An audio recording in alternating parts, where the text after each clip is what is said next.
Es un gusto, Honduras, comenzar la semana con ustedes.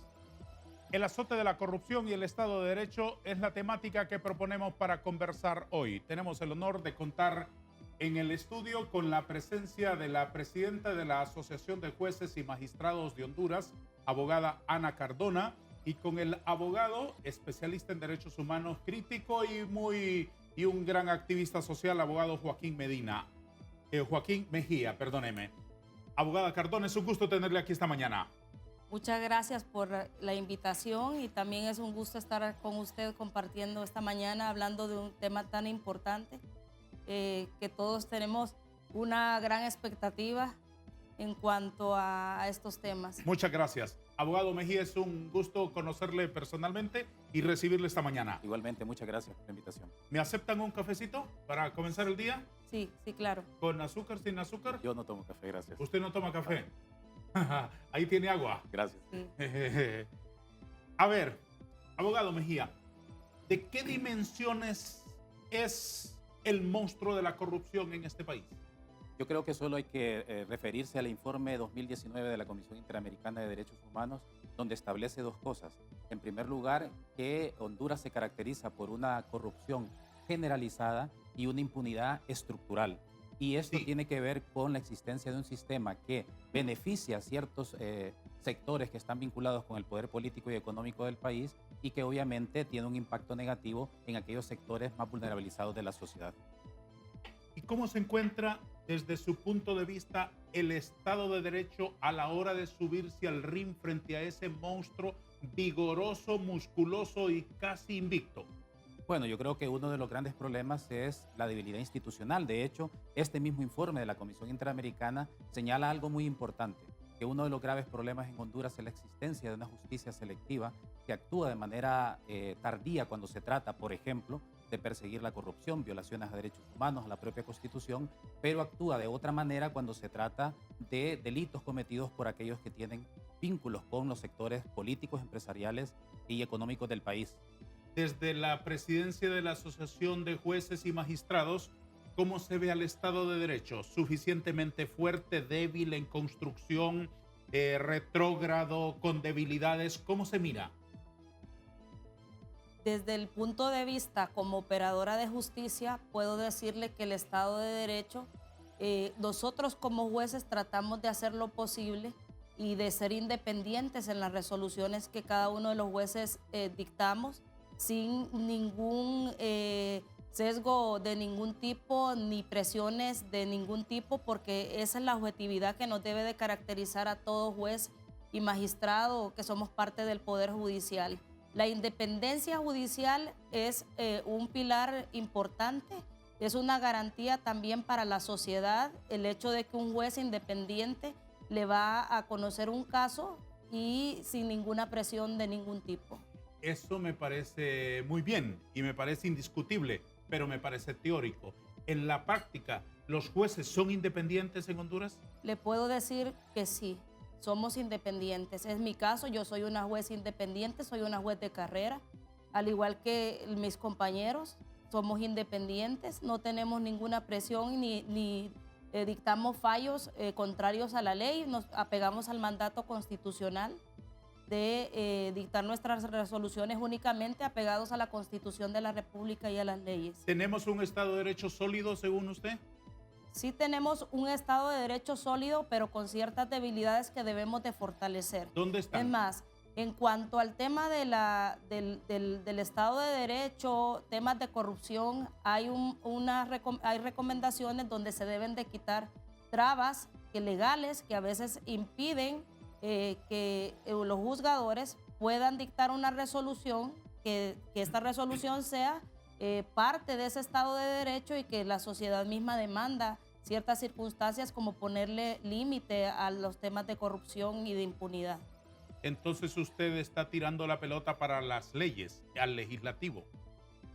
Es una de las recomendaciones, por ejemplo, del CESPAD, que hizo un estudio que dice que el legislativo debe de quitar toda traba que impida a los operadores de justicia realizar una verdadera investigación y un juzgamiento en casos de corrupción. Entonces, Sí, actualmente hubo una reforma a un decreto, que esa reforma a un decreto, el mismo Ministerio Público estableció en su momento que eso le ponía a él un límite para efectos de llevar a cabo investigaciones en temas de corrupción. Abogado Mejía, ¿tenemos un Estado de Derecho sólido? Bueno, yo creo que lo primero que hay que, yo creo que no, y no lo digo yo, sino que lo dicen el índice por de la democracia, por ejemplo, del diario inglés The Economist, donde señala que, al igual que el índice de Estado de Derecho del proyecto de justicia global, que señala que Honduras es un régimen híbrido. ¿Qué es un régimen híbrido? Bueno, es un régimen que no ha avanzado hacia la democracia, pero no ha retrocedido hacia una dictadura. Y es un régimen híbrido, entre otras cosas, por la falta de independencia judicial, la falta de respeto al principio de legalidad o respeto a la ley, entre otras debilidades institucionales. Y por otro lado, creo yo también hay que recordar algo, que para que un Estado sea un Estado de Derecho se requieren 4 condiciones. 1, el imperio de la ley. 2, el control de la legalidad por instituciones independientes.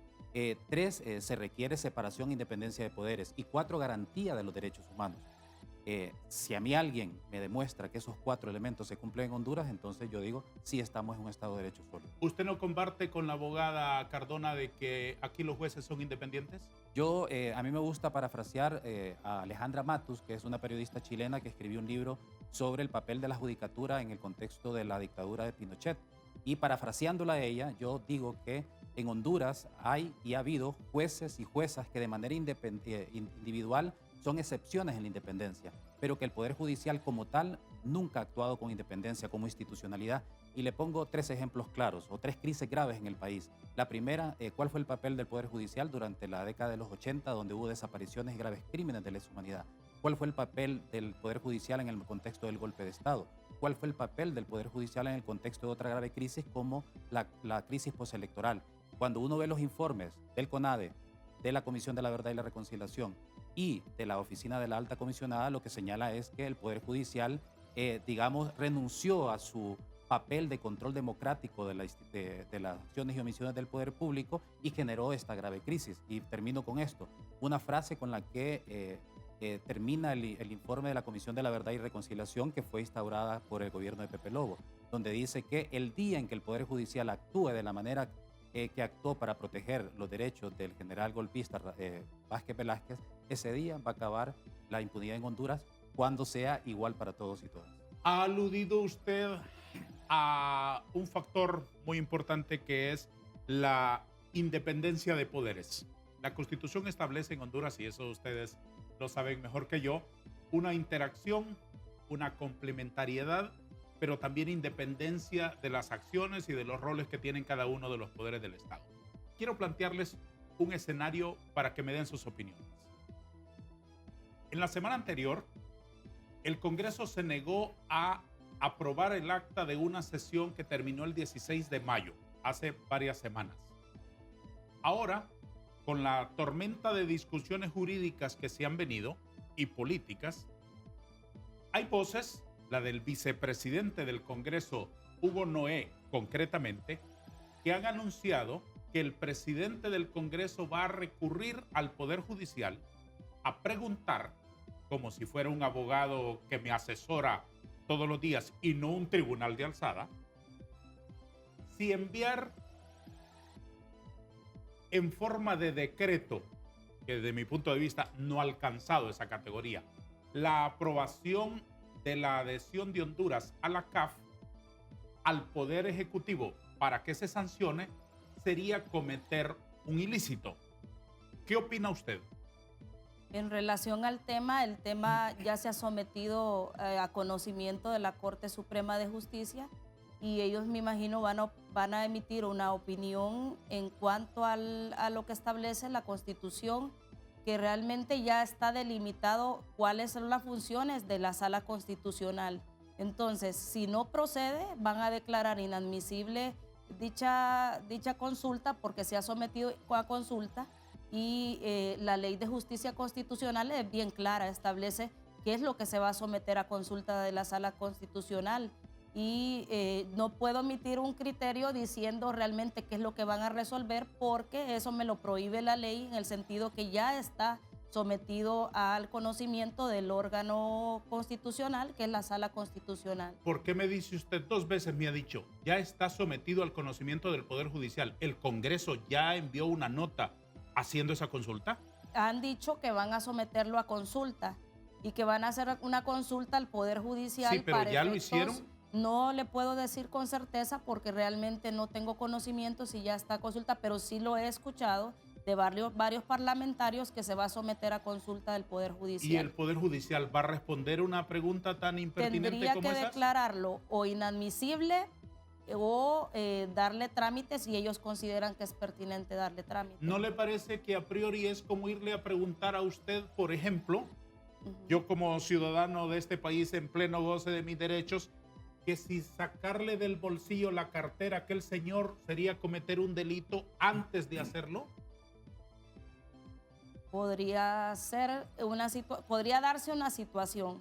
Puede ser que el Congreso esté buscando una salida para aprobar algo, ahí hay muchos intereses que están en juego, que usted lo sabe, y que está viendo la posibilidad de contar con un respaldo de la Sala Constitucional para proceder a esa aprobación de esa acta, pero ahí es la Sala Constitucional la que va a decidir realmente de acuerdo a lo que establece la ley. Abogado Mejía, ¿qué le parece a usted esa idea que se ha anunciado desde el Congreso de ir a consultar al Poder Judicial antes de enviar un documento a sanción a la presidencial?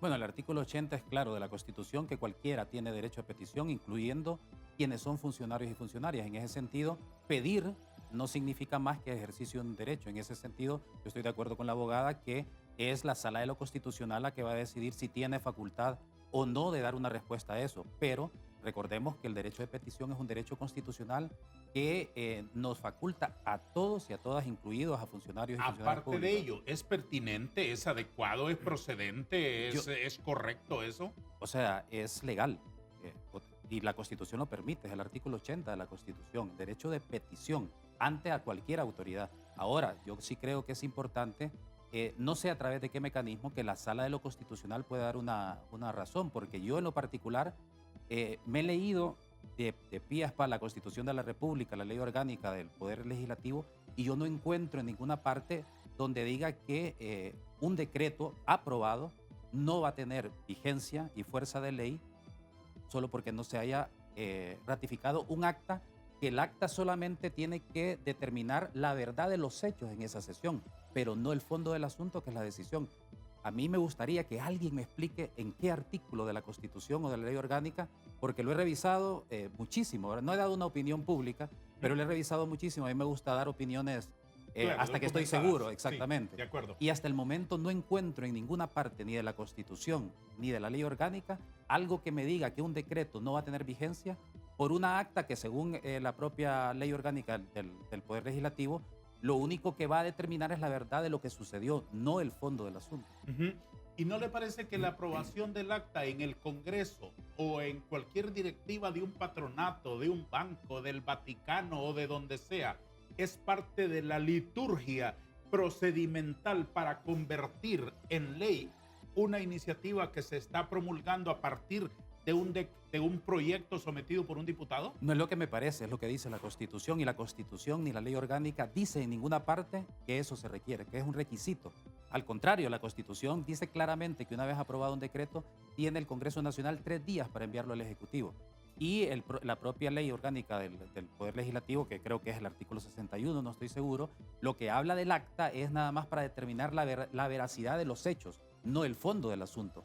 Entonces, no es tanto lo que a mí me parezca, sino lo que dice la Constitución, que es la norma suprema. Muy bien. Vamos a retomar el asunto esencial de nuestra conversación. La lucha contra la corrupción y una sociedad que clama porque estemos firmes, puestos de pie, combatiendo ese monstruo que nos desangra desde hace mucho tiempo. En ese sentido, se han convocado manifestaciones en favor de la llegada al país de la Comisión Internacional contra la Impunidad y la Corrupción, por un lado. Por el otro lado, si se le pregunta a los políticos de todos los colores, todos le dicen que sí a la Sisi porque es políticamente inadecuado decir que no, desprestigia decir que no. Entonces, dicen que sí, aunque con sus acciones gritan que no, evidentemente. En ese sentido, creo que serenamente como sociedad debemos revisarnos y hacer un inventario que tenemos. Quisiera escuchar sus valoraciones sobre lo que tenemos en materia de herramientas para luchar contra la corrupción. Un ministerio público fuerte, un poder judicial fuerte, una sociedad civil vigilante, etc. Esos acápites principalmente voy a planteárselos, pero vamos por partes. Usted que está dentro de esa casa de la justicia, ¿cómo está el Poder Judicial hoy en día? Hoy en día el Poder Judicial, yo considero, ¿verdad?, que estamos fortalecidos. Yo como presidenta de la Asociación de Jueces y Magistrados de Honduras, he realizado una labor defendiendo la independencia judicial.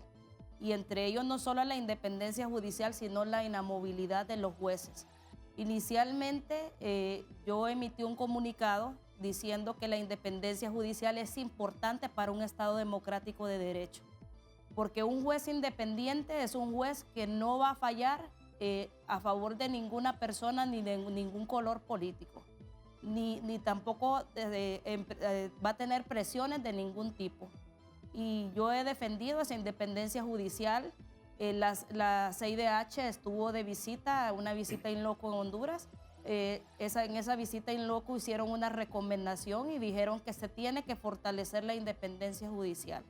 Entonces, yo desde mi punto de vista como presidenta de la Asociación de Jueces y Magistrados de Honduras le puedo decir que somos un poder independiente. Obviamente tenemos que fortalecer muchas situaciones y tenemos los jueces que defender esa independencia sin ningún temor, porque un juez timorato es un juez que no le falla a una persona defendiendo el mandato constitucional.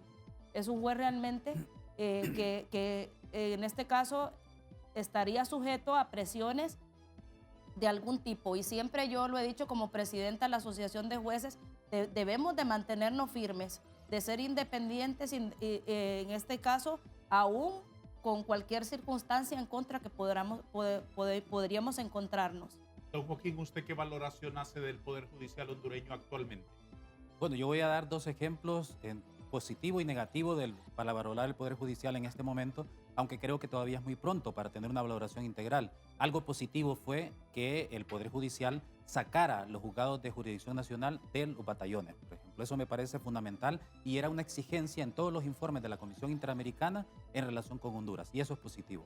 Algo que a mí me preocupa es, por ejemplo, que se han dado movimientos de ascensos, incluso de salidas de jueces, de remoción de jueces, de traslado de jueces, sin ningún proceso, claro, sin ningún proceso, un procedimiento que permita, digamos, reducir la discrecionalidad que tiene la presidenta de la Corte Suprema de Justicia. Por tanto, mientras no exista una ley de la carrera judicial, de la judicatura, un consejo, como lo dice el artículo, creo que es 317 de la Constitución, que ordena que el Congreso Nacional elabore una ley para crear este consejo, después de la experiencia fallida que tuvimos, mientras no exista eso y la presidenta de la Corte reúna en sus manos tanto poder administrativo y judicial, creo que vamos a seguir teniendo una sombra de dudas sobre el fortalecimiento de la independencia judicial. Nos detenemos en nuestra conversación solo 2 minutos para que tomen la palabra nuestros patrocinadores. En instantes retomaremos esta rica conversación.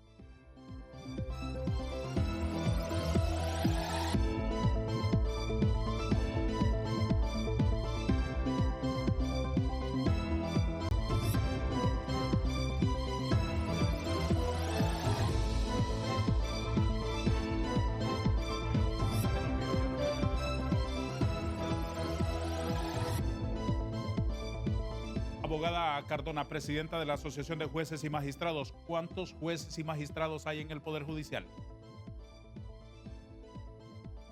865 entre jueces y magistrados. ¿Y cuántas asociaciones de jueces y magistrados hay?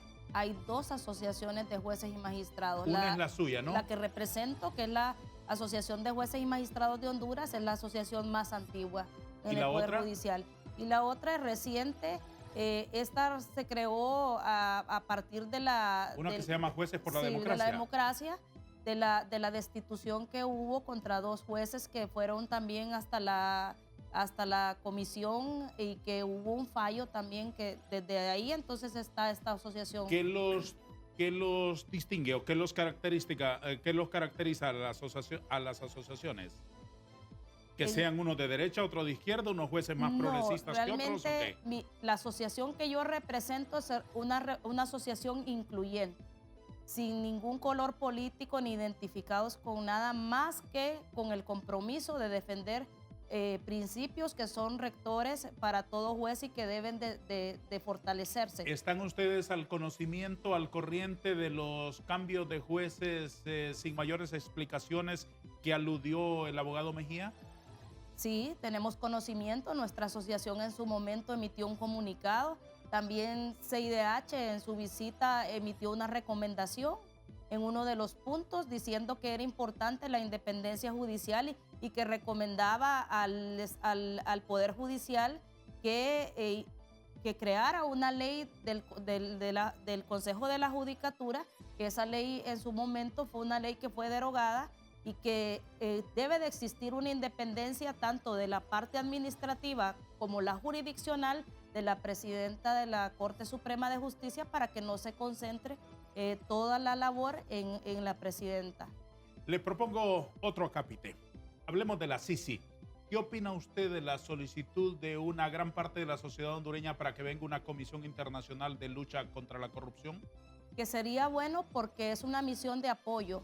Ya tuvimos anteriormente la experiencia con la MASI, que la MASI inclusive certificó a varios de los jueces que forman parte del circuito de corrupción y la labor que realizó fue una labor de acompañamiento. Entonces, pero se debe de crear un ambiente también y una colaboración para esta misión de apoyo porque realmente estaríamos, al no crearse este apoyo ni acompañamiento, en una situación que no vendría a traer mayor beneficio a la sociedad hondureña para disminuir los índices de corrupción.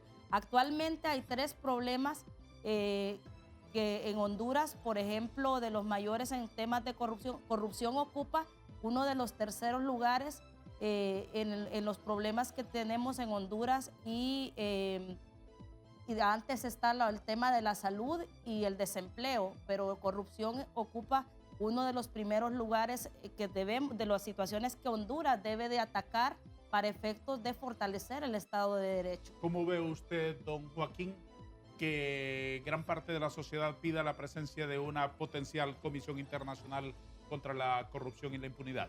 Yo creo que es el reflejo de 2 cosas. Uno, el reflejo de la desconfianza ciudadana en las instituciones públicas, sobre todo el sector justicia y seguridad.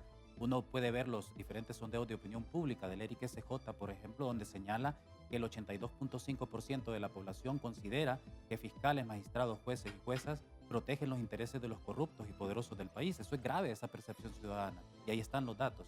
Y ese es lo primero. Y lo segundo, también ese reflejo de la incapacidad que tiene la institucionalidad pública para luchar por sí sola contra la corrupción y en parte por la cooptación de estas instituciones por parte de poderes fácticos que hay en el país, y eso no se puede negar. En ese sentido, me parece que la ciudadanía ha sido sabia en términos de decir, así solos no podemos luchar contra la corrupción, necesitamos un organismo independiente, internacional, que esté completamente desligado del propio Ejecutivo y otros poderes del Estado y que pueda generar esa confianza y obviamente pueda fortalecer también la institucionalidad. Solamente se ha mojado a darme una opinión personal cuando ha dicho, yo creo que la sociedad es sabia a la hora de pedirlo. Se lo voy a pedir de manera más concreta y más directa.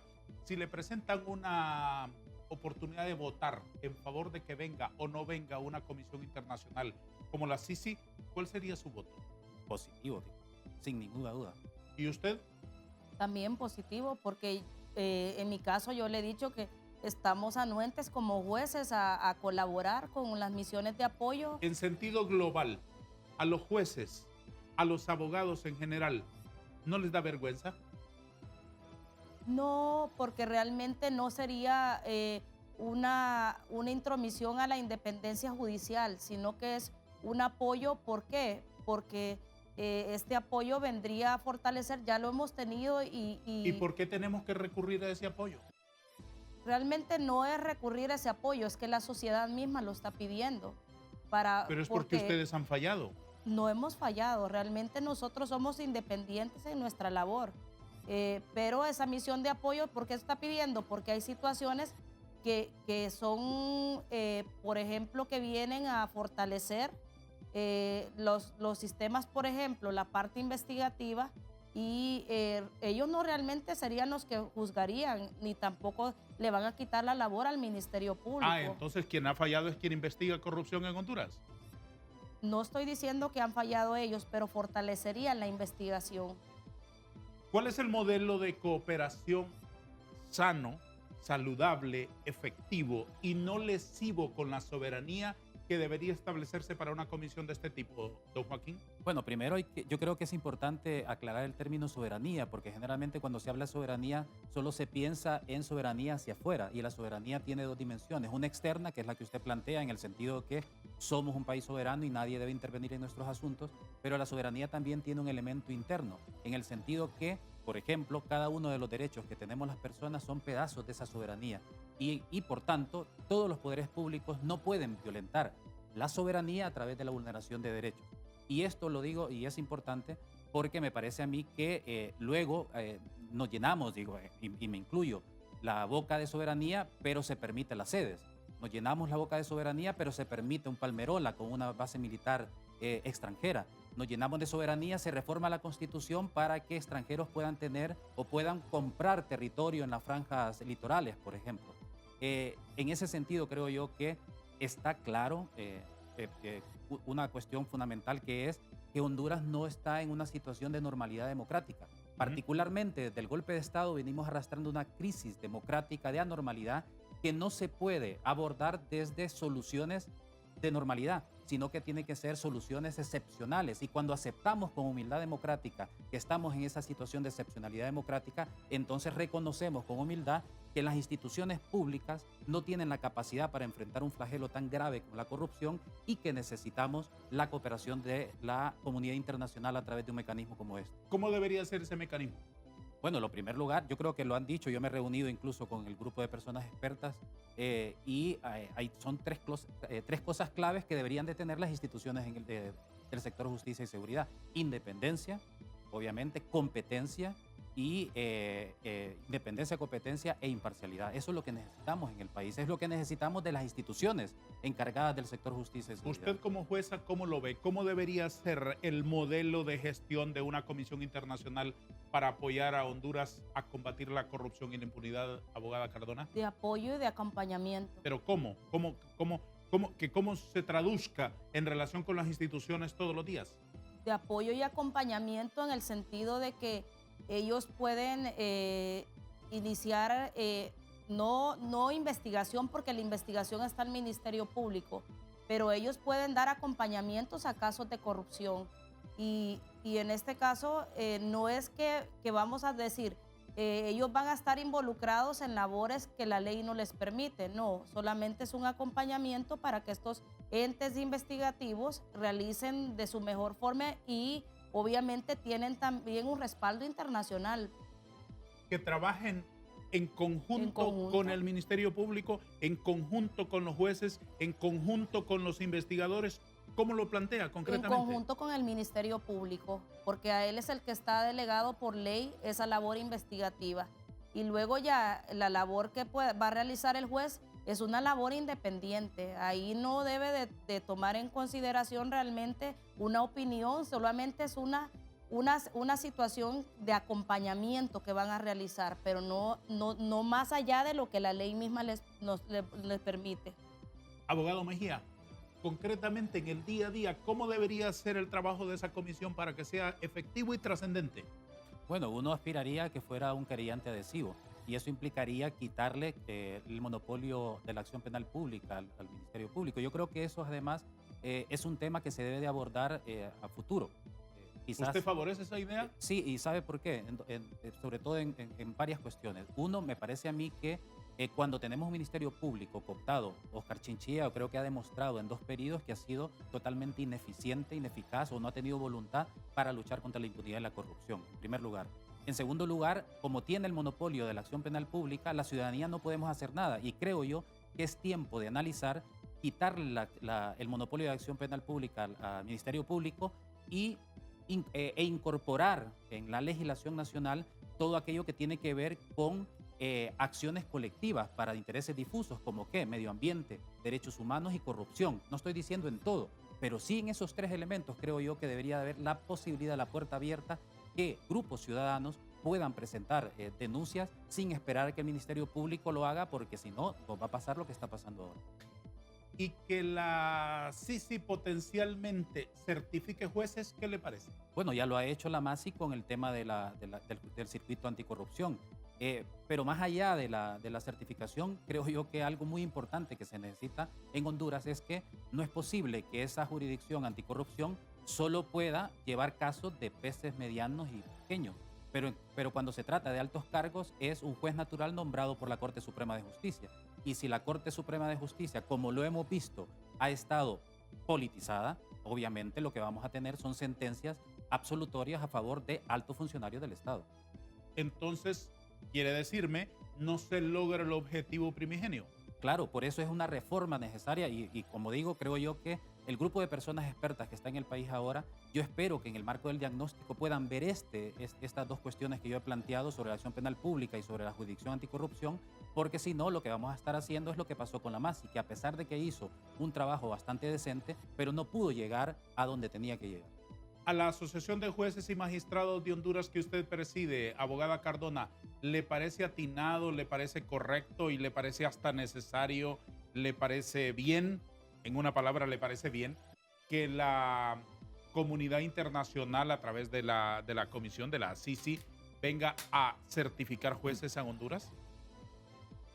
Hasta cierto punto sí, porque eso le da más transparencia a los procesos de selección, porque tenemos a veedores internacionales y eso genera cierta presión para la misma institución de no, en este caso, no, en el caso de corrupción, no nombrar jueces por una afinidad, y una afinidad política, una afinidad de todo tipo, y para mí sí está bien que se hayan certificado jueces, pero se certificaron jueces no en su mayoría, ya últimamente hay jueces que no fueron certificados, hay jueces en el circuito no certificados por la MASI, porque ya no está. ¿Y que a la MASI se le dé el papel de creyente adhesivo, le parece?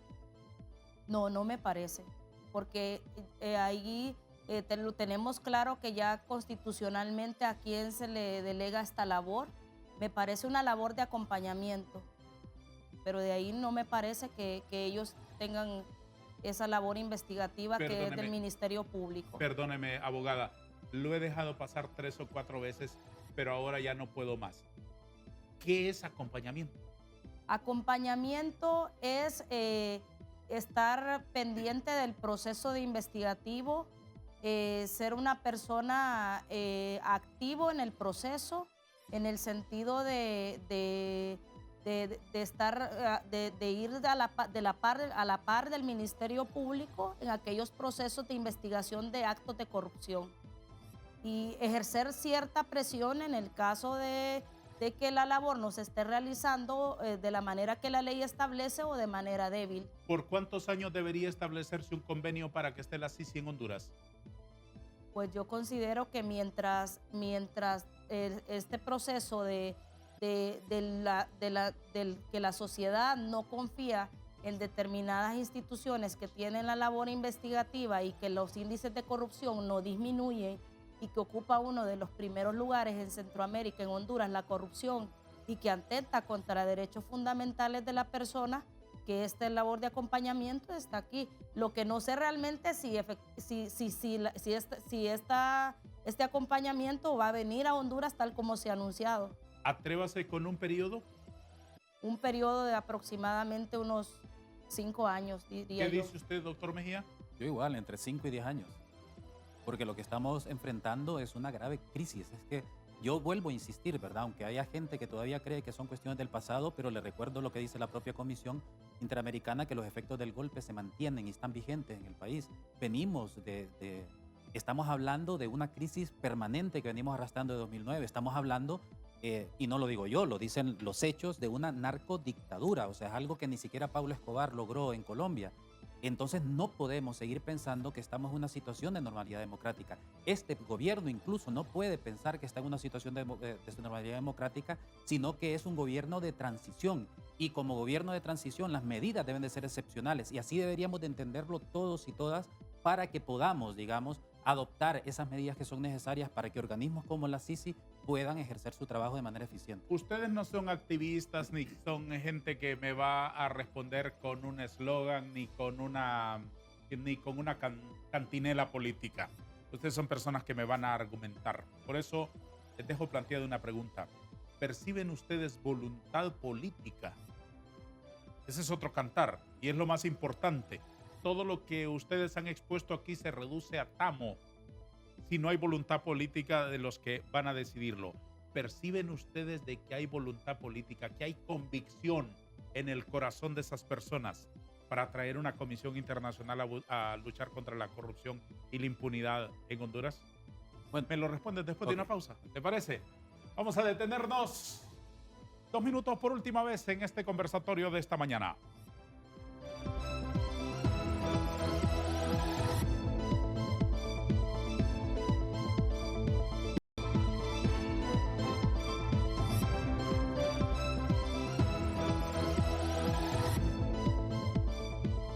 Emitimos nuestro foro Hablemos con Hechos todos los días, de lunes a viernes a las 7 de la mañana a través de TV Azteca Honduras.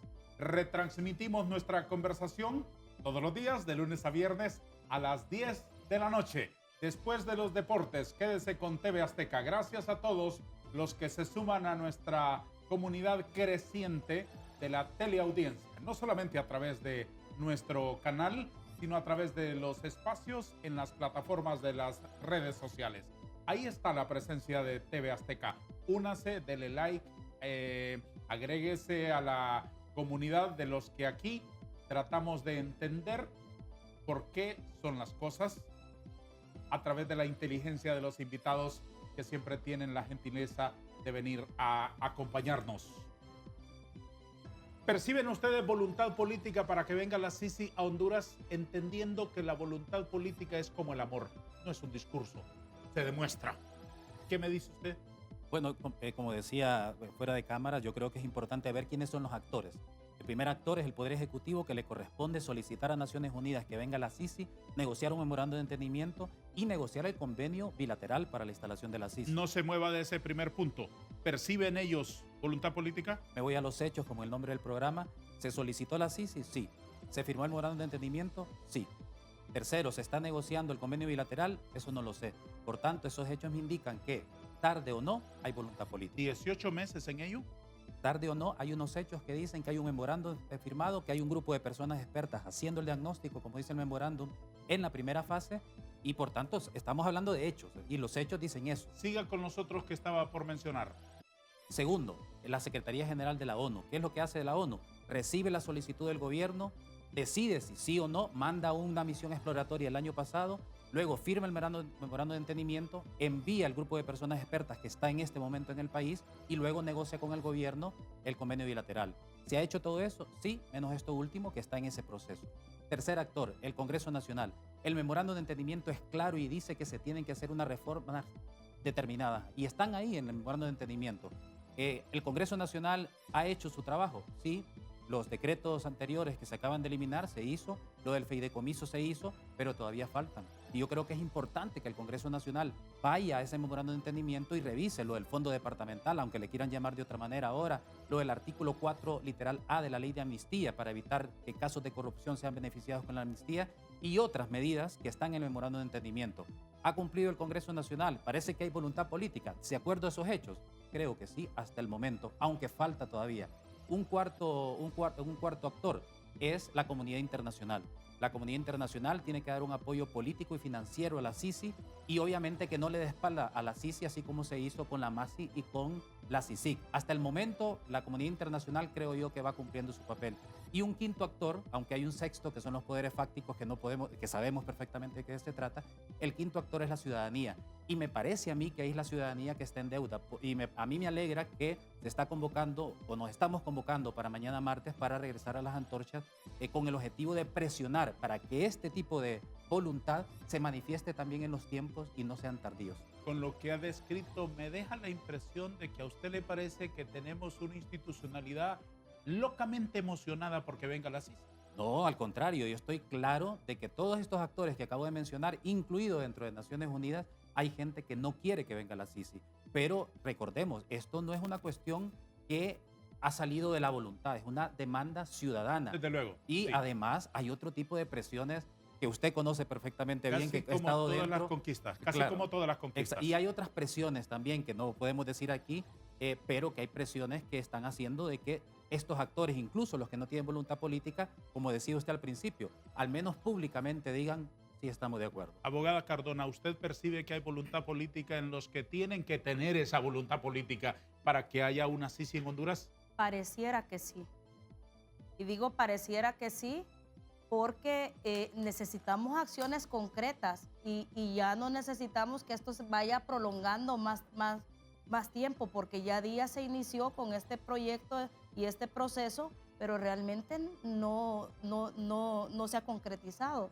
Entonces sí pareciera que hay una voluntad política. Y el hecho de que estén los señores de las Naciones Unidas aquí durante 6 meses no garantiza que al término de los 6 meses se va a firmar un acuerdo y al día siguiente empiezan a desfilar los corruptos por los estrados judiciales.